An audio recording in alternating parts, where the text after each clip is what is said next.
The federal government launched the First-Time Home Buyer Incentive Program in September 2019. It aims to help 100,000 Canadians to buy their first home. Sounds very good. But the big question is, with the home prices in Toronto, is this program feasible at all?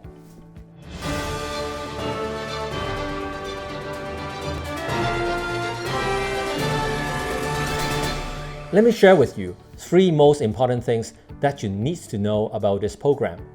Number 1, the maximum purchase price. The program has restrictions on the maximum income you can make, the maximum down payment you can pay, and so on. With all that factored in, the maximum purchase price comes out to be around $600,000. I would say that it is a feasible price to work with. Let me give you some examples at today's market price. You can get a fairly new 1+10 condo in downtown Markham in the low to mid $500,000 range. In North York, along the Yonge subway line, you can get a decent 1-bedroom with low $500,000. In prime central downtown Toronto, along Yonge Street, Bay Street, $500,000 will get you a studio. If you move towards the east to Parliament or towards the west to Bathurst, you can find some nice 1-bedroom units at the high $500,000. Number 2, the numbers you need. The amount of income you make cannot be more than $120,000. If you are buying the home with your boyfriend, girlfriend, or spouse, then your total income together cannot exceed $120,000. But only one of you needs to be a first-time buyer in order to qualify for this program. If your income disqualifies you from this program, well, that's good news. That means you are making a very decent income. Do you know that there are 3 other first-time buyer incentives that apply to all first-time buyers? I talk about all those in my first-time buyers webinar.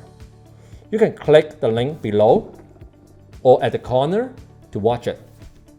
Okay, let's get back to the discussion of the incentive program. So, maximum income of $120,000. The maximum down payment you can make is 14.99% of the purchase price. You see, for a $600,000 home, the maximum down payment you can put in is $90,000. The government then chips in 5%. That's $30,000 to top it up to a 20% down payment. Now your total down payment becomes $120,000. $90,000 from you, $30,000 from the government. And your mortgage amount would be $480,000. With a 2.65% interest rate and a 25-year amortization, your monthly mortgage payment comes out to $2,186. If you are making $120,000 per year, that works out to almost $7,000 per month after tax. So you will be spending around 31% of your after-tax money on your mortgage payments. That's reasonable. Number 3, the repayment. What's going to happen with the 5% that the government chipped in for your down payment? It is not interest-bearing and there's no ongoing repayment required. What the government wants is a 5% share in your property. Let's say your property appreciated from $600,000 to $1 million. The government has a 5% share in it. That's $50,000. You can choose to buy back your shares at any time without paying for a penalty. The fair market value of the property at the time will be determined by a professional appraiser. The longest time that you can hold this government loan is 25 years. If you sell your property, then you must pay it back at the time of the sale.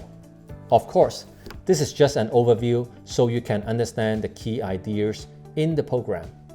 If you are a serious first-time buyer, I encourage you to register for my webinar where I go over all the first-time buyer incentives and common mistakes that you should avoid.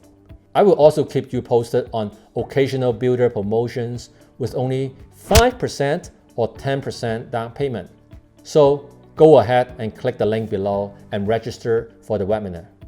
If you are watching my video for the first time, I share my opinions and news on the real estate market every single week. Make sure you subscribe to my channel and hit the bell now.